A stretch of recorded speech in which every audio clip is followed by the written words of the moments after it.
नमस्कार विद्यार्थी मित्रांनो, इयत्ता 10वी मराठी अक्षर भारती 24 तारखेला पेपर आहे आणि आज एकदम इम्पॉर्टंट प्रश्नपत्रिका आपण डिटेल्समध्ये बघतोय मित्रांनो. जबरदस्त आणि एकदम इम्पॉर्टंट प्रश्नपत्रिका आहे. समजून घ्या, डिटेल्समध्ये आपण समजून घेणार आहोत. सगळा भाग व्याकरणापासून लेखन विभागापर्यंत आणि कवितेच्या पद्य विभागापासून ते गद्य विभागापर्यंत सर्व भाग आज आपण समजून घेण्याचा प्रयत्न करणार आहोत. तर झटक्यान पटक्यान जाऊयात पुढे. सगळ्यांचं हार्दिक स्वागत आहे. ज्यांनी अजूनपर्यंत चॅनल सबस्क्राईब नाही केला माझ्या भावांनी, त्यांनी पटापट चॅनल सबस्क्राईब करून घ्यावा. बघा मित्रांनो, या ठिकाणी लक्षात घ्या, पहिला जो आहे पठित पद्य. जर आपण विचार केला, प्रश्न क्रमांक पहिला जो आहे, लक्षात घ्या, प्रश्न क्रमांक पहिल्यामध्ये 3 उपप्रश्न असतात. एक असतो अ, एक असतो आ, एक असतो ई. आ आ ई उ उ उ, तसा अ आ ई. अ 7 मार्काचा, आ 7 मार्काचा, ई 4 मार्काचा, एकूण 18 मार्क.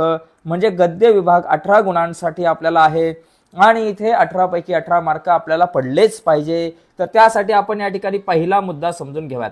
आता या ठिकाणी लक्षात घ्या, प्रत्येक उतारा जो आहे, आपल्याला माहिती आहे की प्रत्येक उतारा 7 मार्काला असतो. 7 मार्काच्या या उतार्यामध्ये 3 प्रश्न असतात. पहिला प्रश्न 2 मार्काला, दुसरा प्रश्न 2 मार्काला आणि तिसरा जो प्रश्न आहे तो 3 मार्काला असतो, जो असतो सोमत. आणि सोमत लिहिताना लई त्रास होतो पोरांनो, पण टेन्शन घ्यायचं नाही. आपण जाऊयात पुढे. बघा, आता आपण काय करू, हा प्रश्न समजून घेण्याच्या अगोदर आपण उतारा नीट वाचून बघूयात. बघा, उताराच्या आधारे सूचनेनुसार कृती लिहा. कोण ते लिहायचे. बघा, पहिली गोष्ट, उतारा वाचा. नेहमी तिरके बोलणारे कोण? बटाटा सोडण्याचा सल्ला देणारे कोण? बघा, 2 महिन्यात 50 पाऊंड वजन कमी करून दाखवीन तर खरा, अशी भीष्म प्रतिज्ञा करून मी आहारशास्त्रावरच्या पुस्तकात डोके घालू लागलो. प्रोटीनयुक्त पदार्थ, चरबीयुक्त द्रव्ये वगैरे शब्दाबद्दलची माझी आस्था वाढू लागली. साऱ्या ताटातले पदार्थ मला न दिसता नुसत्याच कॅलरीज मला दिसू लागल्या. आणि आनंदाची गोष्ट अशी की वजन उतरवण्याच्या शास्त्रात पारंग झालेले तज्ज्ञ मला रोज डझनवारी भेटू लागले. इतकेच काय, परंतु ज्या आमच्या चाळीतल्या लोकांनी माझ्या उपासाची अवहेलना केली होती त्यांनीच मला डाएटचा सल्ला दिला. उदाहरणार्थ सोकाजी त्रिलोकेकर. बाबा, हे भाऊ काय म्हणाले, तुला सांगतो मी पंत, डाएट कर, बटाटा सोड, बटाट्याचं नाव काढू नकोस. हो म्हणजे कुठं राहता, हो म्हणजे कुठं राहता म्हणून विचारलं तर नुसतं चाळीत राहतो म्हणा, बटाट्याची चाळ म्हणू नका, वजन वाढेल. खी खी खी असं हसले ते. जनोबा रेगे या इस्माला काय म्हणावं हे मला कळालं नाही. नेहमी तिरके बोलायचे म्हणजे काय, म्हणजे कोण? जनोबा रेगे तिरके बोलणारे. ओके, पण सोकाजींनी त्याला परस्पर जामून टाकलं. ए इडियट, सगळ्याच गोष्टी जोक काय मारतोस नेहमी. मी सांगतो तुला पंत, तू बटाटा सोड. आणि बटाटा सोडण्याचा सल्ला कोणी दिला? सोकाजींनी. सोकाजी त्रिलोककर, आपण या ठिकाणी असं म्हणू शकतो, सोकाजी त्रिलोकेकर. इथं येईल, इथं काय येईल बाबा, या ठिकाणी इथं आपल्याकडे जनोबा रेगे, जनोबा रेगे, आणि इथं येईल सोकाजी, सोकाजी त्रिलोकेकर. काय बाबा, त्रिलोकेकर बाबा, त्रिलोकेकर झाला. अशा प्रकारे तुमच्या खात्यामध्ये 2 मार्क जमा झालेले. ओंबट स्वाहा. पुढचा प्रश्न बघूयात. पुढचा प्रश्न आपल्या समोर आहे, पंतांची आस्था वाढू लागलेले शब्द. आता पंतांची आस्था वाढू लागलेले बाबा शब्द कोणकोणते तिथं दिले बघा. प्रोटीनयुक्त पदार्थ आणि चरबीयुक्त द्रव्ये वगैरे शब्दाबद्दलची माझी आस्था वाढू लागली. म्हणजे इथे प्रोटीनयुक्त पदार्थ आणि चरबीयुक्त द्रव्ये वगैरे येईल. इथं आपल्याला लिहिता येईल प्रोटीनयुक्त पदार्थ, प्रोटीनयुक्त पदार्थ आणि चरबीयुक्त द्रव्ये, चरबीयुक्त द्रव्ये, चरबीयुक्त द्रव्ये. ओके, अशा प्रकारे इथं आपल्याला लिहिता येईल. आता पुढचा मुद्दा, पंतांना उपासाबाबत मिळालेल्या विविध सल्ल्यांचे वर्णन तुमच्या शब्दामध्ये लिहा. बघा, डाएटचा सल्ला पंतांना दिला. कोणी म्हटलं की बटाट्याचं नाव काढू नको, कोणी म्हटलं की नुसतं चाळीत राहता म्हणा, कुठं राहता विचारलं की नुसतं चाळीत राहता म्हणा, बटाट्याची चाळ म्हणू नका. आणि अशा प्रकारे काही लोकांनी सांगितलं तू बटाटा सोड. तर अशा प्रकारे या ठिकाणी बरेचसे सल्ले दिले गेले होते. आपण जर बघितलं तर वजन कमी करण्यासाठी पंतांनी डाएट करून उपास करायचं ठरवलं. बाबा, डाएट करून म्हणजे पंतांनी पहिलं काय ठरवलं की मी डाएट करणार आणि डाएट करून मी आता उपास करणार आहे. डाएट करून उपास करायचं यांनी ठरवलं. आणि मग पुढे काय झालं, तेव्हा शेजाऱ्या पाजाऱ्यांनी व कचेरीतील सहकाऱ्यांनी पंतांना विविध सल्ले दिले. लोकांनी सल्ले दिले, लोकांचं काम आहे सल्लेच देणं. पंतांच्या चाळीतल्या सोकाजी त्रिलोकेकरांनी त्यांना बटाटा सोडण्याचा सल्ला दिला. पहिला सोकाजी त्रिलोकेकरांनी काय सांगितलं, बाबा तू बटाटा सोड. पहिला बटाटा सोडण्याचा त्यांनी सल्ला दिला. एकाने भात सोडायचा सल्ला दिला, तर काशीनाथ नाडकर्णी म्हणाले डाळ सोडा. कोणी म्हटलं साखर मीठ सोडा, कोणी म्हटलं लोणी सोडा, कोणी म्हटलं तूप सोडा. अशा बऱ्याचशा गोष्टी लोकांनी वेगवेगळ्या सांगायला त्यांनी सुरुवात केली. आणि बाबू काकांनी पंतांना तेल आणि तळलेले पदार्थ सोडायला सांगितले, असं या ठिकाणी तुम्ही या उत्तरामध्ये लिहू शकता. तर कोणी चक्क दिवसा झोपणे सोडा व पत्ते खेळणे सोडा, अशा प्रकारचा सल्ला सुद्धा या ठिकाणी दिला गेला होता. तुम्हाला माहिती आहे चांगल्या प्रकारे. पंतांच्या कचेरीतल्या सहकाऱ्यांपैकी जगदाळ यांनी रोज रनिंग करण्याचा सल्ला दिला, म्हणजे धावण्याचा सल्ला दिला. तर कुमारी कमलिनी केंकरे यांनी काय सांगितलं की दोरीवरच्या उड्या मारा. अशा प्रकारे पंतांना वजन कमी करण्याच्या अनुषंगाने लोकांनी विविध सल्ले दिले. या प्रश्नाचं उत्तर तुम्ही तुमच्या शब्दामध्ये असं लिहू शकता. ठीक आहे, आता पुढचा मुद्दा या ठिकाणी बघूयात, पुढचा प्रश्न बघूयात. तर पुढचा प्रश्न आणि पुढचा उत्तर बघण्याच्या अगोदर माझ्या प्रिय मित्रांना विनंती आहे, ज्यांनी अजून चॅनल सबस्क्राईब नाही केला भावांनो, आत्ताच चॅनल सबस्क्राईब करा. नुसता सबस्क्राईब नका करू, त्याच्या बाजूला एक बेलचं बटन आहे ते सुद्धा दाबा. बघा पुढचा प्रश्न क्रमांक पहिल्यातला आ, हा सुद्धा पाठ्यपुस्तकातला उतारा असतो. का ते लिहा. बरं का, आता इथं का ते लिहा. डॉक्टर माशेलकर यांना माशेल हे गाव सोडावे लागले. का सोडावे लागले? शाळेत कसा जाऊ असा प्रश्न डॉक्टर माशेलकर यांच्या पुढे उभा राहिला. त्याचं कारण काय, तर ते कारण या उतार्यामध्ये मिळेल, किंवा तुम्हाला उतारा न वाचता सुद्धा प्रश्नांची उत्तरं येत असतील तर ती तुम्ही डायरेक्टली लिहू शकता. बघा, आमचे मूळ गाव दक्षिण गोव्यातील माशेल. माशेलकरांचं मूळ गाव काय? माशेल, दक्षिण गोव्यातलं. माझे बालपण तिथेच गेले. माझे मामाई या गावातले. तिथल्या एका मैदानावर खेळातल्या आणि पिंपळ कट्ट्यावर बसून निवांतपणा अनुभवल्याच्या पुसटच्या आठवणी माझ्या मनात अधूनमधून वाऱ्याच्या लहरीसारख्या येत असतात. माझ्या वयाच्या 6व्या वर्षी माझे वडील वारले. म्हणजे वयाच्या 6व्या वर्षी माशेलकरांचे वडील वारले आणि आम्हाला उदरनिर्वाहासाठी आमचे माशेल हे गाव सोडावे लागले. तर का सोडावे लागले? वडील वारल्यामुळे. आपण या ठिकाणी लिहू शकतो वडील वारल्यामुळे, किंवा वडिलांचा मृत्यू झाल्यामुळे. या ठिकाणी आपण लिहू शकतो वडील वारल्यामुळे माशेलकरांना त्यांचे गाव सोडावे लागले. ओके, मग इथं लिहू शकतो कारण डॉक्टर माशेलकर 6 वर्षाचे असताना त्यांचे वडील वारले होते. असं आपण लिहू शकतो की कारण डॉक्टर माशेलकर 6 वर्षाचे असताना त्यांचे वडील वारले होते, असं आपण लिहू शकतो. ठीक आहे, पुढचा मुद्दा इथं आहे की मी आणि माझी आई मुंबईत येऊन पोहोचलो. गिरगावातल्या खेतवाडीतील देशमुख गल्लीमध्ये मालती निवासातील पहिल्या माळ्यावर छोट्याशा खोल्यांमध्ये आम्ही मायलेक राहत होतो. आर्थिक परिस्थिती पूर्णपणे खालवलेली, दारिद्र्याशी संघर्ष करणारी माझी अल्पशिक्षित आई आणि शिक्षणासाठी आसोसलेला मी. पण कोणतीच फी भरणे शक्य नसल्याने शाळेत कसा जाऊ असे प्रश्नचिन्ह घेऊन वावरणारा मी. त्यावेळी वातावरण हे असं होतं. म्हणजे काय? कोणतीही फी भरणे शक्य नसल्यामुळे शाळेत कसा जाऊ हा प्रश्न का आला? कारण त्यांच्याकडे फी भरायला पैसे नव्हते. कारण त्यांच्या शाळेची कोणतीच फी भरणे शक्य नव्हते. इथं लिहू शकतो कारण त्यांना शाळेतील कोणतीच फी भरणे शक्य नव्हते.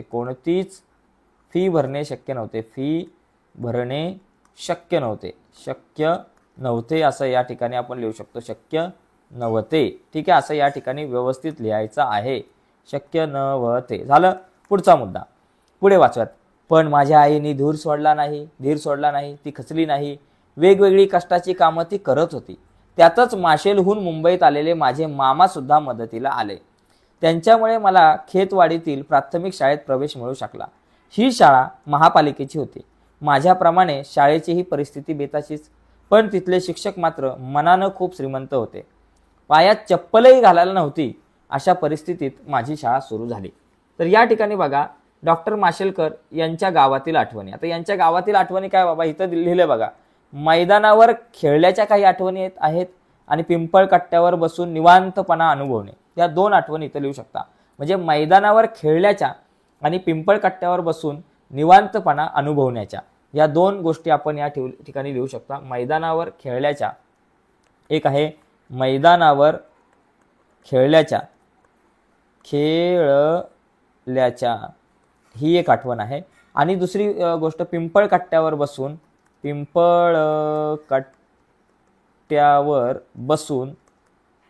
पिंपळ कट्ट्यावर बसून निवांतपणा अनुभवल्याचा, निवांतपणा अनुभवल्याचा. ओके, अनुभवल्याचा. तर इथे एकदम सोपं असतं या प्रश्नाची उत्तरे. पुढचा, शालेय विद्यार्थ्याच्या भूमिकेत डॉक्टर माशेलकर यांचे तुम्हाला जाणवलेले गुणविशेष उदाहरणासहित लिहा. बघा, डॉक्टर माशेलकर यांनी शालेय शिक्षण फार गरिबीत पूर्ण केले. हालाकीचं त्यांचं आयुष्य होतं. पायाच घालायला त्यांना चप्पल सुद्धा नव्हती आणि अशा परिस्थितीत त्यांची शाळा सुरू झाली हे आपल्याला माहिती आहे. वयाच्या 6व्या वर्षी त्यांचे वडील वारल्यामुळे त्यांना मुंबईला यावं लागलं आणि वयाच्या 12व्या वर्षापर्यंत त्यांना चप्पलेशिवाय राहावं लागलं. वयाच्या 6व्या वर्षी वडील वारले, त्याच्यामुळे गाव सोडून यायला लागलं, तुम्हाला माहिती आहे. परंतु नंतर चप्पल नसल्यामुळे त्यांना म्हणजे जवळपास 12व्या वर्षापर्यंत त्यांच्या पायात चप्पल नव्हती आणि आर्थिक परिस्थिती वाईट होती, दारिद्र्याशी संघर्ष करणारी होती. आईसुद्धा अल्पशिक्षित होती. तरीसुद्धा अशा परिस्थितीत आईने काबाड कष्ट केलं आणि माशेलकरांना शिक्षणासाठी त्यांना अर्थसहाय्य पुरवलं आणि माशेलकर सुद्धा शिक्षणासाठी आसुसलेले होते. आईची जिद्द आणि शिक्षकांचं मार्गदर्शन या बळावर माशेलकरांनी खूप प्रगती केली. भिंगाच्या सहाय्याने सूर्यकिरणांची शक्ती कागदावर एकत्र केल्यास कागद जळतो हे आपल्याला माहिती आहे. या प्रयोगातून माशेलकरांना एकाग्रतेचा मंत्र मिळाला या एका प्रयोगामधून आणि विज्ञान त्यांना समजू लागलं. संघर्षासाठी आत्मविश्वास त्यांचा बळावला. माशेलकरांना जगण्याचे भान आले आणि शाळा, शिक्षक व परमप्रिय आई हे त्यांचे संस्कार केंद्र होते हे आपल्याला माहिती आहे. तर अशा प्रकारे तुम्ही या प्रश्नाचं उत्तर तुम्हाला लिहिता येऊ शकतं. पुढचा मुद्दा या ठिकाणी बघूयात आपण. इथे आपल्याला काय करायचंय, सूचनेनुसार कृती. हा प्रश्न 4 मार्काचा आहे. ई जो आहे ना तो पुस्तकाच्या बाहेरचा उतारा असतो, अपठित उतारा असतो.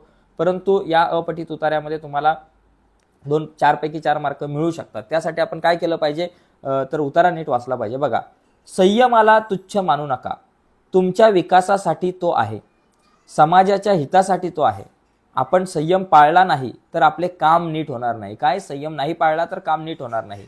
काम नीट झाले नाही म्हणजे समाजाचे नुकसान होणार. तुमचं काम नीट नाही झालं तर समाजाचं नुकसान होणार. आपण केवळ आपल्या स्वतःसाठी नाही, आपण समाजासाठी आहोत याची जाणीव आपणास हवी. हा आपला देह, हे आपले जीवन समाजाचे आहे. आपला देह आणि आपले जीवन समाजाचे आहे. आपले पोषण सारी सृष्टी करीत आहे. सूर्य प्रकाश देत आहे. सूर्य काय प्रकाश देतो. मेघ पाणी देत आहे. मेघ पाणी देतो. वृक्ष फळे फुले देत आहेत आणि शेतकरी आपल्याला धान्य देत आहे. विणकर वस्त्र देत आहेत. विणकर वस्त्र देत आहेत. आपण या सर्व सजीव निर्जीव सृष्टीचे आभारी आहोत. यासाठी हे आपले जीवन त्यांच्या सेवेत अर्पण करणे आपले काम आहे. बघा, आता इथं जोड्या लावामध्ये सूर्य काय देतो बाबा, प्रकाश देतो. सूर्य प्रकाश झाला. त्याच्यानंतर पुढे काय बाबा, या ठिकाणी मेघ काय देतं, मेघ पाणी देतं, कारण पाणी मेघ देतं आपल्याला माहिती आहे. त्याच्यानंतर दुसरी गोष्ट, शेतकरी आपल्याला काय देतो, तर शेतकरी आपल्याला धान्य देतो. आणि विणकर आपल्याला काय देतात, त्याचं उत्तर तुम्हाला मिळेल की विणकर आपल्याला वस्त्र देतात. तर अशा प्रकारे या जोड्या तुम्हाला लावता आला पाहिजेत. एकदम सोपा आहे. उतारा जर तुम्ही नीट वाचला तर तुम्हाला या प्रश्नांची उत्तरं जी आहे ती चांगल्या प्रकारे येईल. ओके, लिहिता.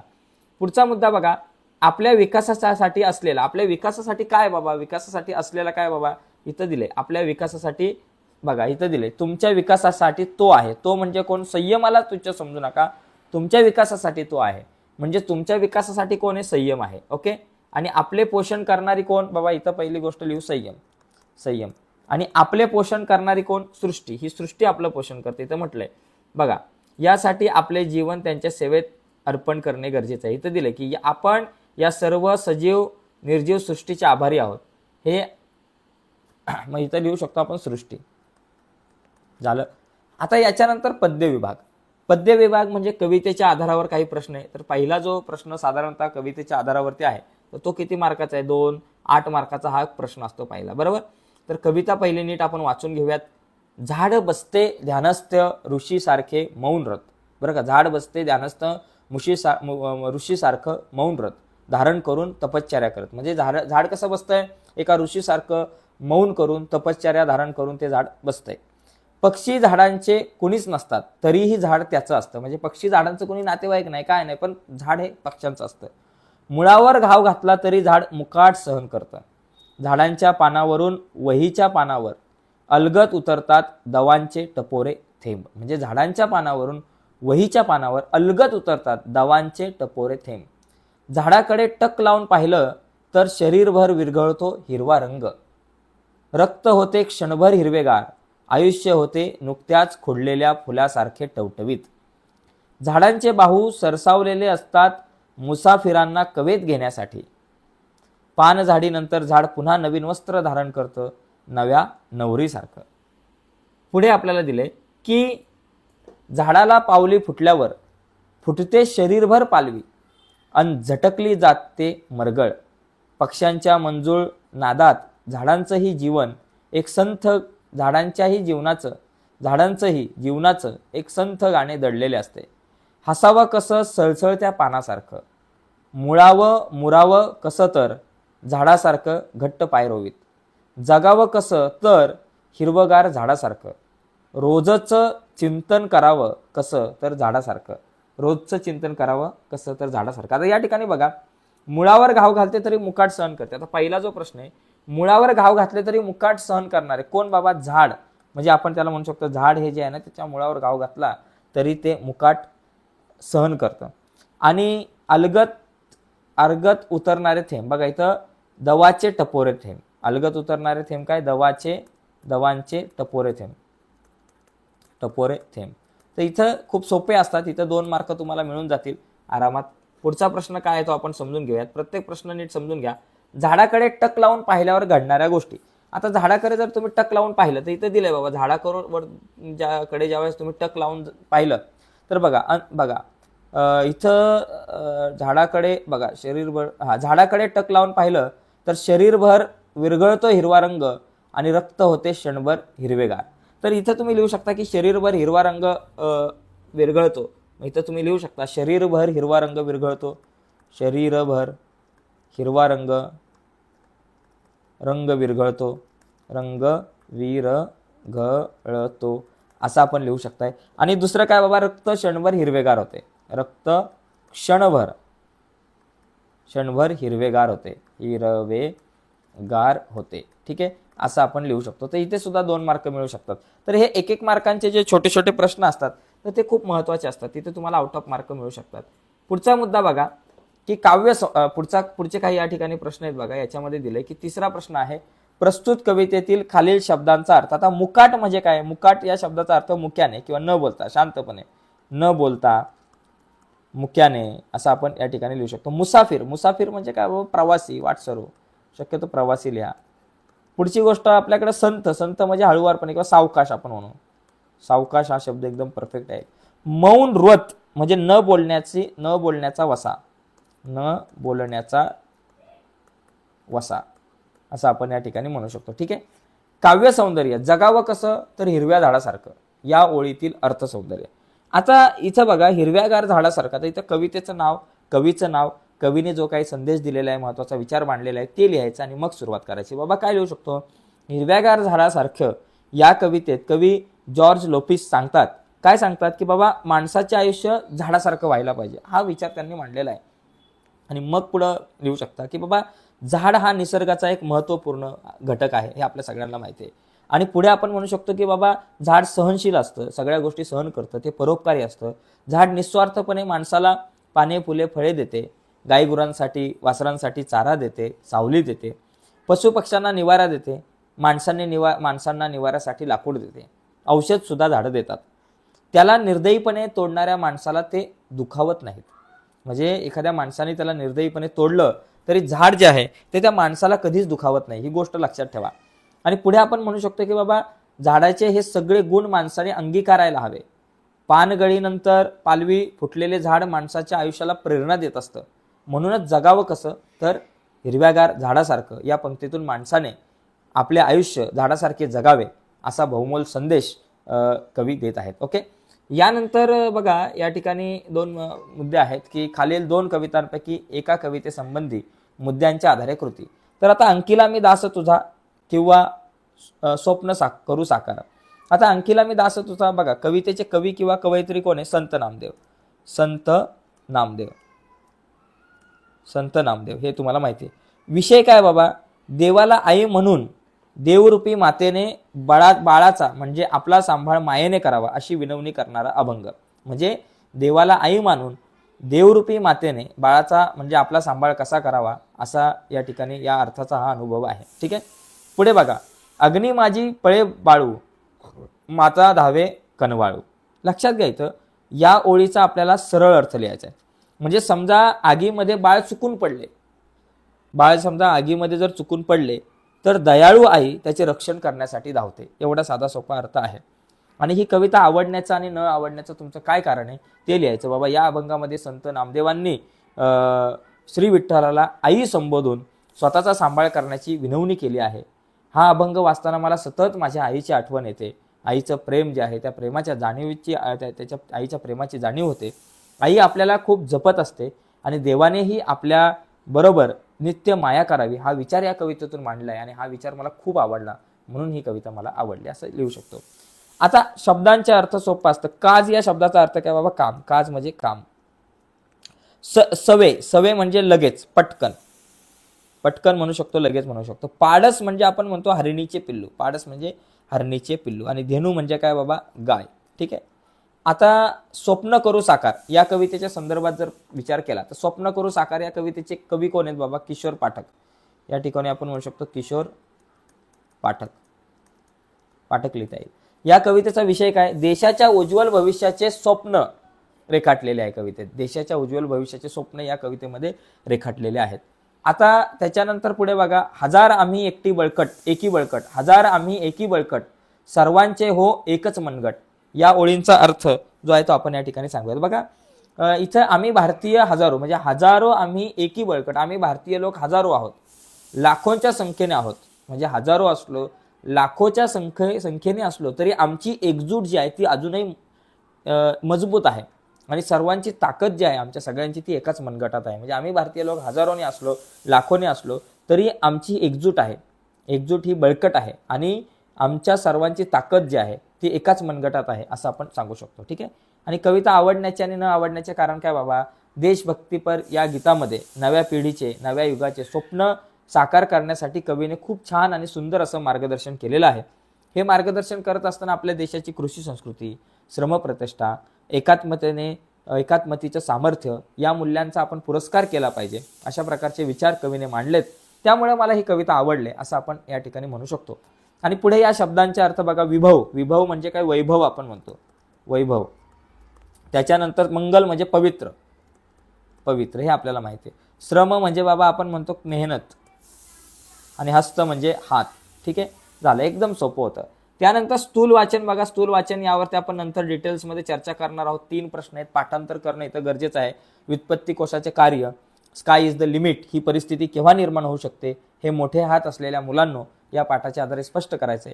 आणि थोड्याशा पाण्यावर कसे वाढावे याचा नमुना म्हणजे कॅक्टस या विधानाची आपल्याला यथार्थता स्पष्ट करायची आहे. ठीक आहे, यावर आपण नंतर विशेष चर्चा करणार आहोत. आता व्याकरण आणि भाषा अभ्यास जो 16 मार्कांचा प्रश्न असतो तर त्याच्याकडे आता आपण लक्ष देऊयात. बघा, खालील वाक्यांचा प्रकार ओळखा. आता हे जी वाक्य दिलेली आहेत या वाक्यांचा प्रकार नेमका कुठला आहे ते आपल्याला सुरुवातीला ओळखायचं आहे. पहिला प्रश्न हा नेहमी वाक्य प्रकार ओळखा हाच असतो, वाक्यांचा प्रकार ओळखा. बघा इथं प्रश्न दिलाय म्हणजे कुठलं वाक्य? प्रश्नार्थी वाक्य.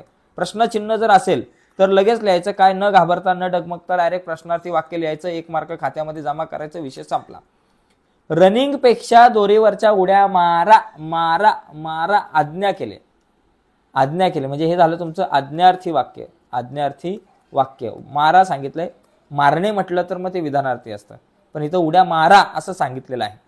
कंसातील सूचनेनुसार वाक्य तयार करा. आता नेहमी खरे बोलावे, नेहमी खरे बोलावे हे जे वाक्य याला काय करायचं? आपल्याला नकारार्थी करायचंय.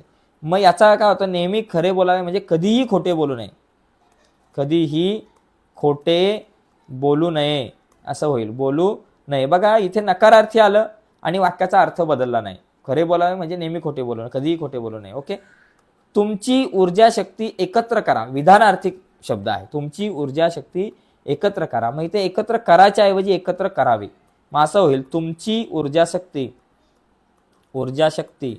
एकत्र करावी, एकत्र करावी असं या ठिकाणी येईल. ठीक आहे. पुढे आता वाक्प्रचाराचा अर्थ सांगून वाक्यात उपयोग करा. उत्साहाला उधाण येणे म्हणजे मनात उत्साह उसळणे, मनात उत्साह उसळणे. आता याचा वाक्यात उपयोग तुम्ही कसा कराल?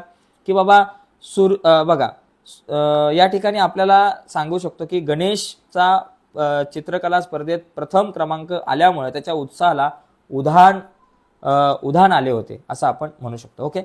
गलका करणे म्हणजे काय म्हणते, एकत्र येऊन गोंधळ करणे. गलका करणे म्हणजे गर्दी करणे किंवा एकत्र येऊन गोंधळ करणे. आता इथं काय लिहू शकतो की बाबा एकत्र येऊन आवाजाचा गोंधळ करणे किंवा एकत्र येऊन आवाजाचा गोंधळ करणे असं होऊ शकतं की लॉकडाऊन शिथिल असण्याच्या वेळी भाजी मंडईत लोक गलका करत होते असं आपण म्हणू शकतो. आणि झोकून देणे याचा अर्थ काय होतो की कार्यात समरस होणे. आता इथे काय होऊ शकतं की बाबा छायाने शिकवणी वर्गाच्या अभ्यासात स्वतःला झोकून दिले होते किंवा सांस्कृतिक कार्यक्रमाच्या तयारीसाठी म्हात्रे सरांनी स्वतःला झोकून दिले होते असं आपण म्हणू शकतो. तर हे 4 मार्क आहेत. कुठले दोन वाक्प्रचारांचा अर्थ सांगून वाक्यात उपयोग करायचा आहे. शब्द संपत्ती, भाषिक घटकावर आधारित कृती. याच्यामध्ये शब्द संपत्ती खूप सोपं आहे. इथं काय बाबा की समानार्थी शब्द लिहा. पावसाला समानार्थी शब्द काय, पर्जन्य. मधुरला काय, गोड. झालं. आता इथे शब्दांचे विरुद्धार्थी. सुरुवातच्या विरुद्ध काय बाबा, शेवट. आणि स्तुतीच्या विरुद्ध काय बाबा, निंदा आपण म्हणू शकतो. पायात चप्पल न घालता, शब्द समूहाबद्दल एक शब्द लिहायचा आहे. पायात चप्पल न घालता अनवाणी आपण म्हणू शकतो. वचन बदला. गोष्ट एक वचन आहे, अनेक वचन काय होईल, गोष्टी. कल्पना एक वचन, अनेक वचन एकच येईल. कल्पनात मध्ये काय बदलणार नाही. कल्पना झालं रे बाबा, कल्पना लिहिलं चुकून, कल्पना. ओके, कल्पना या ठिकाणी लिहू. कल्पना झालं. ठीक आहे. पुढे लेखन नियमानुसार लिहा. इथे बघा लेखन नियमानुसार लिहिताना एक गोष्ट लक्षात घ्यायची की इथे तुम्हाला यामध्ये 2 वाक्य जी दिलेली आहेत, या 2 वाक्यामध्ये काही शब्द जे आहेत ते 2 शब्द जे आहेत ते चुकीचे असतील, त्याला अचूक करून लिहायचे. कविवर्य नारायण सुर्वे खूप सभा संमेलने गाजवतात. आता कविवर्य हा जो शब्द आहे, नुसता कवी असेल तर मग तो आपण असा लिहितो, पण कविवर्य जर लिहायचं झालं तर कविवर्य आपल्याला लिहित असताना कविवर्य असं आपण लिहिणार. कविवर्य नारायण सुर्वे. खूप जो शब्द आहे तो आपण इथं असा दुसरा उकार लिहितो. खूप सभा संमेलने गाजवत.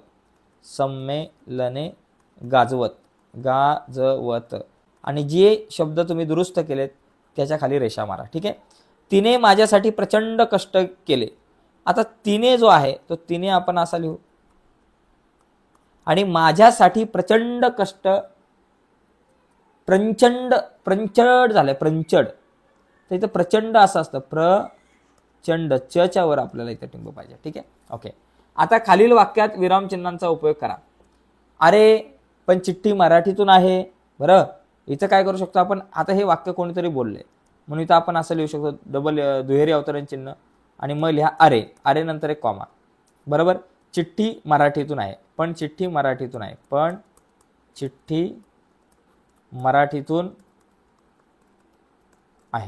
अरे पण चिठ्ठी मराठीतून आहे असं या ठिकाणी होईल. ठीक आहे. झालं. काका हे शास्त्रीय सत्य आहे. मग काकाच्या इथे एक आपण स्वल्पविराम द्या. बाकी हे दुहेरी अवतरण चिन्हामध्ये बरोबर आहे.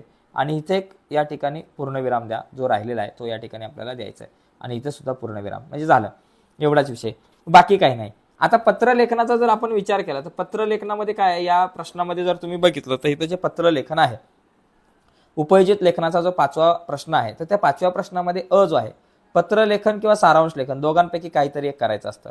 आता या पत्रलेखनाचा जर विचार केला तर 2 पत्र आहेत बघा. नवज्योती विद्यालय नांदगाव कथाकथन स्पर्धा पारितोषिक वितरण समारंभ.